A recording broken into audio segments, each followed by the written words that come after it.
Welding এর কাজ করার সময় হঠাৎ করে শর্ট সার্কিট হয়ে আগুন ধরে গেল গাইস, তাই এরা সবাই কাজ বন্ধ করে নেমে আসলো। প্রতিদিনের মতোই সকালবেলা ঘুম থেকে উঠে ব্রাশ আর মাজা নিয়ে আমি চলে গেলাম ছাদে। এসে কতটা একটু ঝাঁকে নিলাম, আর দিন দিন আমার যে পরিমাণে ভুঁড়ি হয়ে যাচ্ছে।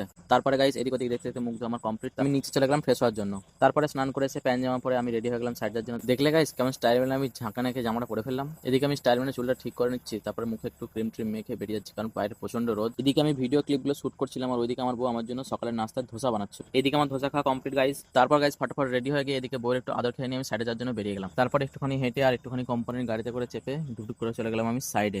এসে যদি তাকিয়ে দেখি লেবার আগে থেকে চলে আসলো, টিভিটির জন্য সব দাঁড়িয়ে গেছে। সাইডে যে প্রচন্ড কাজের চাপ, তাই আমি একটু সময় নষ্ট না করে এদের দুজনকে বললাম মেশিনগুলো তাড়াতাড়ি নিয়ে। তারপর আমরা সাইডে চলে গেলাম, আর পেছন থেকে বলছে স্যার আমাকে ভিডিওতে নাও। তো সাইডে সেরকম একটা রোদ ছিল না, তাও আমরা তাড়াতাড়ি করে মেশিনটা লাগিয়ে নিচ্ছিলাম, কারণ আজ প্রচন্ড কাজের চাপ। এদিকে আমার মেশিন লাগানো প্রায় কমপ্লিট। তাড়াতাড়ি করে কাজ করতে করতে আমি প্রায় ঘেমে গিয়েছিলাম গাইস, তাই একটু স্টাইল মেরে নিলাম। এদিকে তন্ময় আর বিষ্ণু দুজনে মিলে কলমের মার্কিং গুলো করে নিল। তোমরা যারা আমার ভিডিও দেখো তাদের মধ্যে যদি কেউ সার্ভেয়ার বা কনস্ট্রাকশন সাইটের সঙ্গে কাজ করে যুক্ত থাকে তাহলে কমেন্ট করে জানাও। এখানে আমার পয়েন্ট দেওয়া প্রায় কমপ্লিট। তারপর আমি চলে গেলাম একটু স্ল্যাপের উপরে। এটা হচ্ছে আমার পুরো সাইড। আমার ভিডিও দেখতে তোমাদের কেমন লাগে অবশ্যই কমেন্ট করে জানিও গাইস। আর এইদিকে আমার ভিডিও বানানো দেখে রোডিন নিয়ে বলছে আমারও একটু ভিডিও বানিয়ে নাও। তারপরে হঠাৎ করে বৃষ্টি চলে এলো গাইস, আমিও সাথে সাথে দৌড় দিলাম।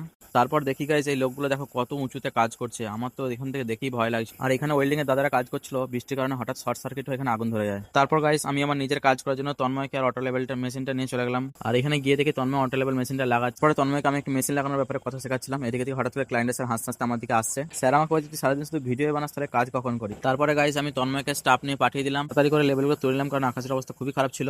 আর এইদিকে আমাদের লেভেল তোলা কমপ্লিট। তন্ময় বলছে স্যার অনেক কাজ হয়ে গেছে, এবার চলুন চা খেয়ে আসি। তারপরে গাইস আমি একটু এদিক ওদিক ঘুরে বেড়াচ্ছিলাম, আর মিষ্টি বলছে স্যার চশমা পরে আমার ভিডিওটা কেমন হচ্ছে, একটু ভিডিওটা করে নাও। আজকের মতো আমাদের কাজ এখানেই শেষ হয়ে গেল। আমাদের ভিডিও যদি তোমাদের দেখতে ভালো লাগে তাহলে বেশি করে লাইক করো, কমেন্ট করো, শেয়ার করো, তাই তো নাকি তন্ময়? হ্যাঁ অবশ্যই। অবশ্যই। লাইক কমেন্ট শেয়ার করতে ভুলবেন না কেউ।